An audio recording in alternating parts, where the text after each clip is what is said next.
Colonel Sean Berg, U.S. Army retired, former SOCPAC Deputy Commander. Thanks so much for being here. Absolutely. Thanks for having me. So there was a phrase that was part of your talk here at the Indo-Pacific event, persistent global sensing. What does that mean? Why is it so important to this very strategic region?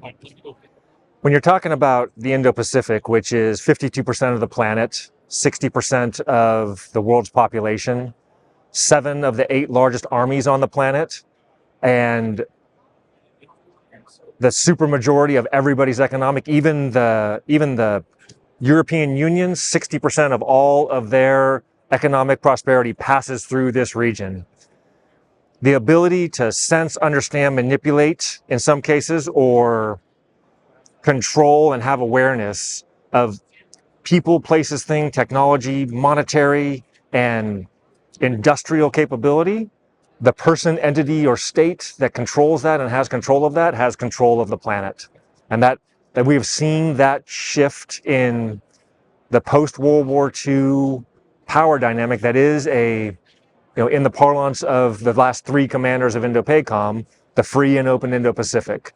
And when I talk to our allies and partners over the years, the question that I pose to them is, everyone in all these sovereign nations are free to choose your alliances with whom you're going to interact, but there are costs associated with the access and placement that we grant to those with whom we are integrated in business, and when the backbone of your technology is owned or controlled by a partner that does not have your best interest at hand, does not have as an ideal the maintenance of the current international order, or sees that as an unfair regulation or an unfair organization of the planet, that becomes a problem when that ubiquitous, persistent global sensing of where you are with your projection of your people, of your power, of all your elements of national power, and then I would argue largely so the economic elements of that, because that is the true conflict in the irregular warfare sense, and why as a special operator I think about that and spend so much time thinking about that. Because if you go back to the big pink building on the hill up at Indo-Pacific headquarters up on Camp H.M. Smith, so Hallam Mad Smith in World War II was the commander of the Marine Forces Fleet, and he wrote a memoir called Coral and Brass, and he very thoroughly articulates the cost in blood and Marines and time of the island hopping campaign, which was really a blood-soaked campaign. And if you look at the ability to persistently surveil and understand what is going on in the world, the backtrack of that is entirely covered in PRC and related elements, so Russian somewhat and North Korean dollars, and non-government actors that have taken control and exercised influence over all those pieces of terrain.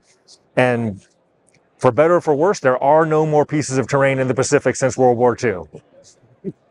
As you read the tea leaves going forward in that space, irregular warfare is going to become modus operandi in a lot of ways. Where should people be moving? What directions should they be heading in to anticipate kind of that wave of irregular warfare, sir? It's a great question, and I love that you asked it in the framework of, we should be getting ready for the irregular warfare to become the modus operandi, because you've actually articulated the problem in the question. The PRC is already in what we would call phase 3 of that war, and we are largely in phase 0 preparation. They are in dominate, and they have been for 15 to 20 years, while the US and the Western world was in a coalition fighting a global war on terror, largely in Southwest Asia, in the Middle East. And the proposition that capitalism was going to liberalize the economy of Asia and of China worked pretty well. That it was going to liberalize their government was a complete failure in strategic proposal of how that might play out. And so they have figured out the only functional way to be a global communist superpower, which is to adopt elements of capitalism, rely on the Western consumer in order to buffer that, and then use that for the hard elements of your national power. So that irregular warfare campaign, which I would offer to you, the PRC is prepared to achieve 100% of their strategic aims, which is to become a regional hegemon that gains the capacity to power project beyond the second island chain and to reorder the current free and open international order that is China-centric and favors authoritarian regimes. They are well along that campaign, and then where people should project for, look for that, is that, frankly, presence is a vote. Where you are matters, and that's both in a physical and human infrastructure. And so businesses, corporations, and then nation states that are looking for the ability to have influence or to shape and continue to preserve the international order, if you are not physically present here, if or when we ever go to crisis, you will not get anything here in time of relevance, period, end of story. That's a really hard argument. I had a really hard time. I made this argument many, many times, both with HASC, SASC, appropriators. If you had asked Second Lieutenant Berg, how many times do you think you're going to sit in a room with senators and chairmen and chairwomen of committees? Whatever that number is, multiply it times 100. Because I did that for 7 years as the deputy commander. And invariably, the challenge is, if we are executing an irregular warfare campaign properly, if special operations is forward with both human and physical infrastructure and influencing the behavior, supporting allies and partners, bolstering their defense capacity so that they can exercise their sovereignty, what happens is nothing. Nothing escalates. There's no more incursion into someone's sovereignty. There's no more change of a border. There's no more economic violations that happen inside of their sphere of influence. So when you're going to Congress and saying, I would like, Madam Senator, $173 million for this program that's going to give you nothing. Their answer of how much nothing would you like, it's a very hard metric because that is the nuance of irregular warfare. I would also offer, though, the cost of fighting or supporting an irregular warfare campaign as a national strategy is going to generally have an M associated with it, millions, not the billions that are. What I'm saying is it is a good investment. It is a good return on investment in order to underwrite politically having human and physical infrastructure forward. The logistics capacity to support partners, the diplomatic capacity to have their relationships and the agreements for small amounts of U.S. forces to either be forward in support or have the capacity to quickly elevate in order to support someone or a partner whose sovereignty has been threatened. All those things take time because there's also a reciprocal boiling frog strategy that we have been the victim of, where the second and first island chain have been slowly taken over in economic zones, all while we watched, and those are largely controlled by the PRC now, and it's slow to go back because big, bold moves create ripples in the diplomatic realm, which makes it difficult politically for both our partners, who are now 20 years into having their digital backbone and their economic livelihoods based on the support and the relationship they have with the PRC. They cannot cut off their nose to spite their face, nor can they change their geography. They sit right underneath that.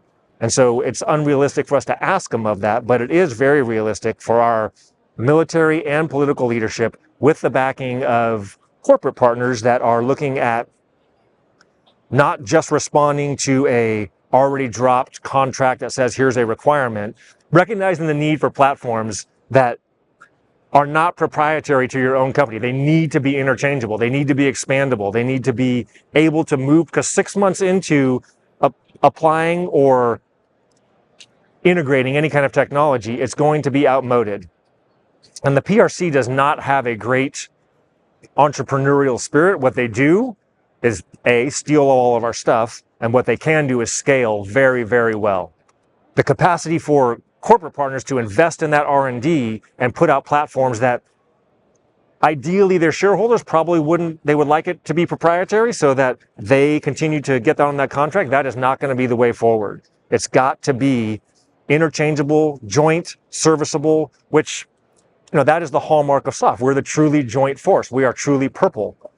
And so we think in joint terms. We think in terms of working cross-platform in communications, command and control, in integrating commercial technologies that allow us to both project what we want and then to, on the more classified side, we're not talking classified, but if you want to have a strategy that is going to mask what your true intentions are, the technology that's here in this symposium is exactly what we're talking about. How do you present to the adversaries in the world and to our allies a digital footprint that allows you the space and time to make political decisions, to do the slow buildup of human and physical infrastructure that gives senior leaders options when our adversaries decide to take things to the next level.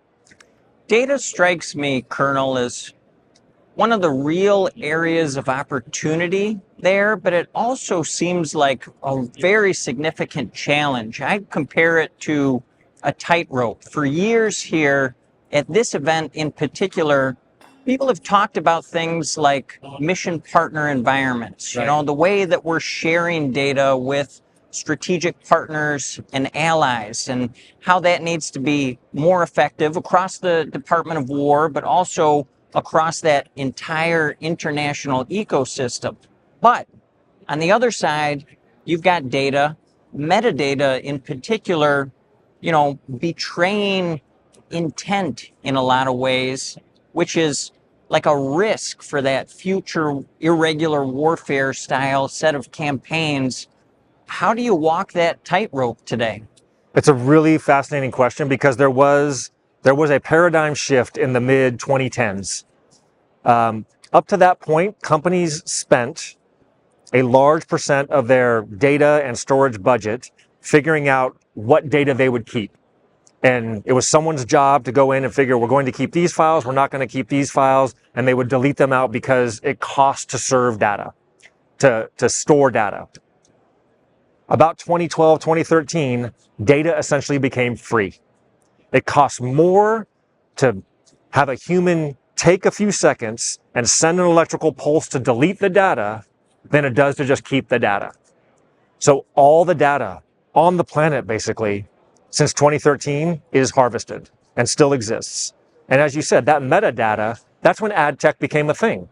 Nation states do not need to employ the MSS or the GRU or a nation security service to collect data. They need to pay pennies to ad tech because your phone has 57 sensors in it that will absolutely determine whether it's you or one of your crew members that is walking in and out of this symposium hall, based on the stride, gait, your pattern of recognition, your pattern of life, all the things, so that when your phone, which in the data world is you, they need to know it's really you when you order Uber Eats, because that business is counting on that data relying and becoming money for them. And that data is available for purchase to anybody. So the things that were innocuous are still there and are harvestable. And that's why the race for quantum becomes so important as well. Because once whoever gets to quantum first and they can now harvest all that data, you have now built, as we started, the persistent global surveillance and ability to surveil and build a pattern of life, build a almost precognitive capability based on historical patterns of what is going to come next. And all of that stuff is already out there. That is why it is so important for all of the vendors here when they're working with corporate partners, Department of War, and the political leadership to invest in, partner with, and have the capacity to both project and store and offer options for senior leaders to not necessarily manipulate, but to have access to that data and to gain quantum capacity ahead of our adversaries. Colonel Sean Berg, thank you so much. Absolutely. Thanks for having me.